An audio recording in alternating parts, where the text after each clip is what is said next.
Welcome back to another Tabletop Ready Miniatures video. Tonight we have another unboxing. We're doing the Star Wars Legion expansions that have just come out. The Leia Organa Commander and the Fleet Troopers unit expansion.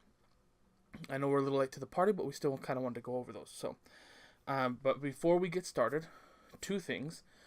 Shout out to a couple of new subscribers. We're so happy to have you. Thank you for subscribing. Shout out to the Pavilion Ashton, I believe is the name, and the Bloodied Hex. So thanks for joining the Tabletop Ready Miniatures. We hope you enjoy the content. And the second thing is we are a tabletop miniatures assembly and a painting studio.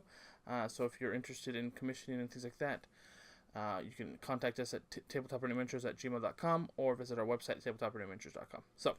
All the links in the description down below. So, let's move on. Let's get into the unboxing. I'm going to do both of them together. Usually I like to do the products individually, but I have another video comparing Leia to General Veers that I want to get to, so we're doing these all together. So it's going to be a real quick rundown. So, first off, we'll start with the Fleet Troopers. These guys are really cool, really interesting. I'm excited to see how they play. A lot of people are saying that their ability, which I don't remember what it's called, Ready 1, is not really useful. But everyone's really liking their weapons. So the thing comes with what you can see here. Obviously comes with that black instruction. This is how they look when you assemble them. They look really cool. I like the look of them, especially their helmets. Very iconic. Just takes you back to A New Hope and the Darth Vader boarding. So we'll go ahead and jump into the most important parts, which are the cards and the upgrade cards. Here are all the tokens. And then here are the cards. On the back it says, trained for close quarter combat on board the naval vessels of the Rebel Alliance. Fleet Troopers wielded their rapid-fire DH-17 blaster pistols with uncommon accuracy. So, first things first, they are 44 points flat. That's for the unit leader plus 3 troopers. They have the same upgrades as all other units, with a heavy, a trooper, an equipment upgrade, and a grenade upgrade. Their ability Ready 1 is after you perform a steady action, you gain 1 aim token. They have a white defense dice, 1 wound, 1 courage. They have both surge conversions, so they have the attack and defense surge conversions. Their unarmed attack are black, and their DH-17 blasters give you 2 white dice at range 1 to 2. Like I said, a lot of people are saying that the Ready is very superficial, especially with the low range that they have. It's almost like the only time you use that is if you're trying to ambush someone, or you're waiting for them to board a ship, maybe. But a lot of people really liked the upgrade cards they have. So obviously they have the impact grenade, they have the grappling hooks, and then they have the additional Fleet Trooper. Now it is to be noted that they have a two white dice at range 2, and they have the range 1 to 2, and they have the attack surge, which does make them more accurate than Stormtroopers. They have the same price as Stormtroopers. So they have a slightly worse defense. They have a 5-up instead of a 4-up, because that's what the Stormtroopers have. But they also have, 3 out of 8 or something like that. So a little less than 50%, whereas I think they have 33% or something like that. Whereas the Stormtroopers only have 25%. They get an additional aim, or roll when they use their aim, but other than that, so that's the difference. So the 2 upgrade cards they have are, I don't think you can see it. Anyway, they have the Scattergun Trooper. I'm going to try to get some pictures up on the side so you guys can see them. But Scattergun Trooper, it has a range 1 to 2, just like the Fleet Troopers. 2 red dice, so very accurate. And then they gain Pierce 1 while attacking cancel up to one defense result, so one actual defense, for 23 points. So that's actually kind of nice.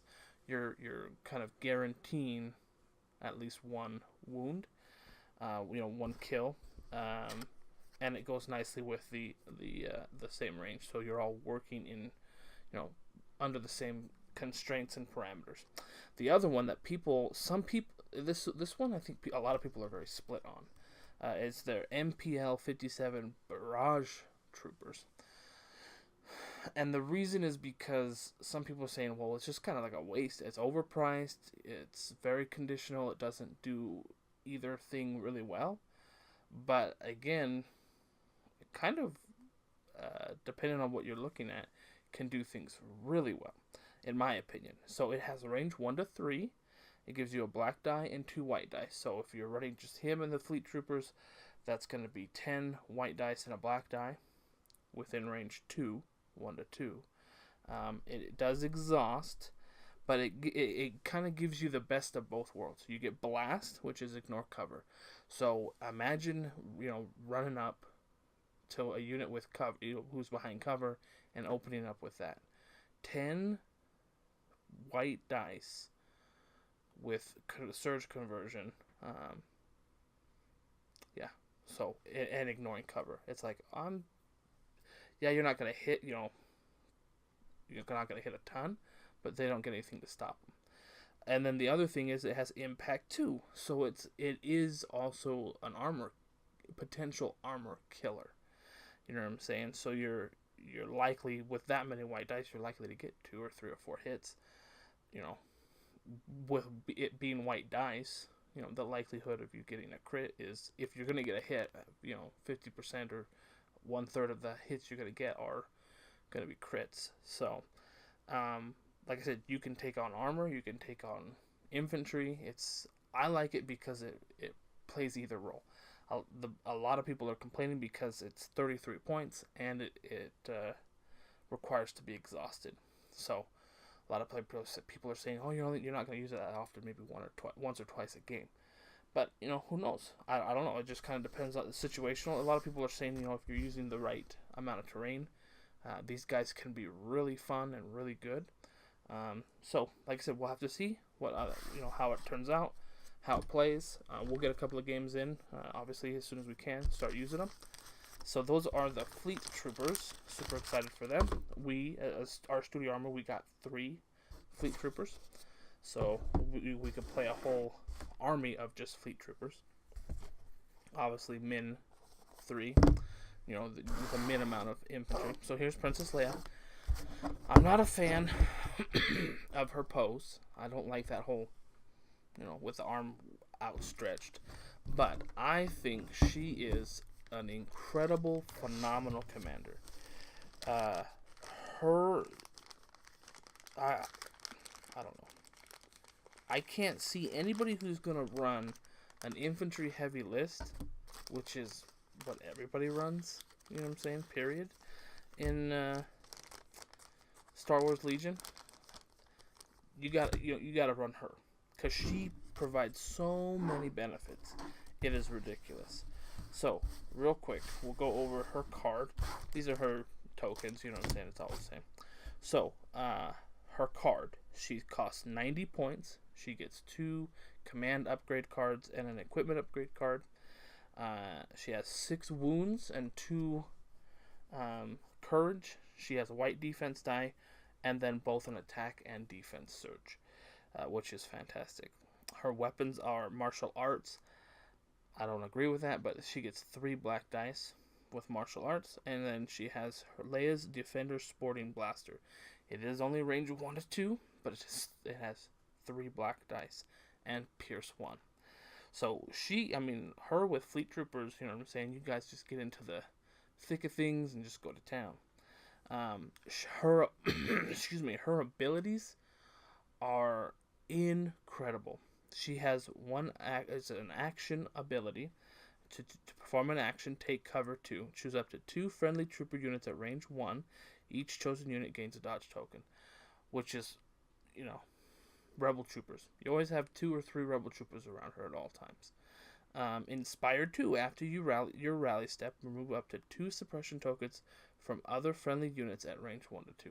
So it's, you guys are, no longer suppressed, or, a lot better off and easier to get unsuppressed. Incredible. And that's range 1 to 2. So that's quite a bit of a range. She has Nimble, just like the Rebel Troopers, where if she spends a dodge token, she gains a dodge token if she defends. And then she has Sharpshooter 2. While performing a range attack, reduce the defender's cover by 2. So her blaster, anything she can see and shoot, is going to die, unless it rolls incredible saves. You don't get any cover. You can still use a dodge token. But she also has Pierce 1. So, very nasty. Now, again, she only has range 1 to 2, so she can't just sit back and snipe people. But all of her abilities are just incredible. Then she has the same equipment as General Veers: Esteemed Leader, Commanding Presence, and Elemental Gear, which is the command up to 4, and then other troopers can take a wound for her. Then her command cards.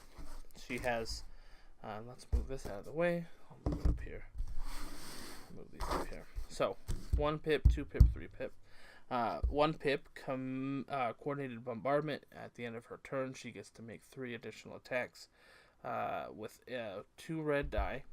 Now, I have to look this up again. I can't remember. Someone was saying if it's 4 dash, whatever, it means it has to be range 4 or more. But I'll have to look it up. I can't remember. If that's the case, this is not as good a card as I thought, because you don't want to be using this, first turn. But you're gonna have to be first turn to be that far away from enough targets that you can, choose 3 different targets. It's still pretty powerful. You'll get 6 red dice, immune deflect. You can put a hurt on an infantry. That's my idea with this. Is it's just like late game. You play that. Boom, boom, boom. You're hitting infantry that are already depleted, killing them, wiping them off. Finishing them off. It'll be an interesting card. But like I said, again, I don't remember exactly how that range works. The 2 pip, number 2 pip. No Time for Sorrows. When you give orders to 2 troopers, and when a friendly trooper unit is issued an order, it may perform a speed 1 move. So this is kind of nice because you can use this to get into position. You can use that if you need a little extra range. I'm using this with fleet troopers.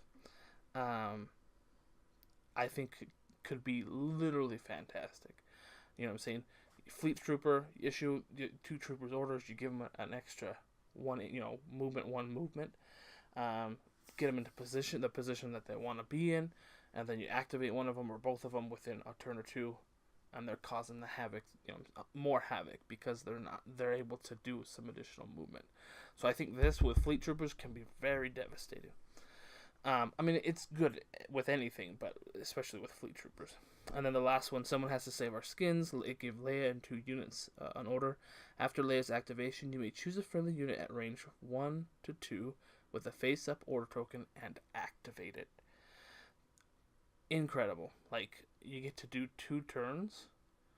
You get to. It's like a mini. Go twice in Age of Sigmar. Age of Sigmar, you finish, you go second, you finish, you start your next round, you roll, you get the first turn, and now you get 2 turns in a row. This is obviously not as powerful, but to get 2 activations in a row can obviously one of them has to be Leia, but it still can be actually quite powerful to be able to take 2 different turns or 2 activations in a row. Can cause a whole lot of mischief and can change the flow of battle and take, you can get the advantage back. So anyway, so those are her cards. I really like her. I'm gonna go over a video comparing her to General Veers and why I think she's only 10 points more than Veers, but she is, in my opinion, is easily 25 points better than Veer's. So, and we'll go over why. So, but anyway, but that's my take. That's the unboxing. We're super excited to use them, to assemble them and paint them. I have some over here on my workbench. A Leia and 3 Fleet Trooper squads already done. Quick shout out to Jeff K, who's commissioned to do some Fleet Troopers and Leia as well. So we're going to get his assembled and painted and take some pictures and stuff so you guys can see it and send them off to him as well. So, yeah, Tabletop Ready Miniatures, Painting Assembly Studio. You can inquire as to commissions at tabletopreadyminiatures@gmail.com, or visit our website. It has all the information, frequently asked questions if you're curious as to how things work, or, you know what I'm saying, what to expect. We got pictures of armies that we've painted in the past, so just for you to get a good idea of what we consider tabletop standard. So anyway, so thanks for watching. We appreciate it. Again, thank you for the new subscribers. For those of you who are not, we would highly recommend that you subscribe so you'll know when we're bringing up new content, new videos. And yeah, hopefully we'll get a couple of more battle reports up here in the near future. So again, thanks for watching, and we'll see you next time. Bye.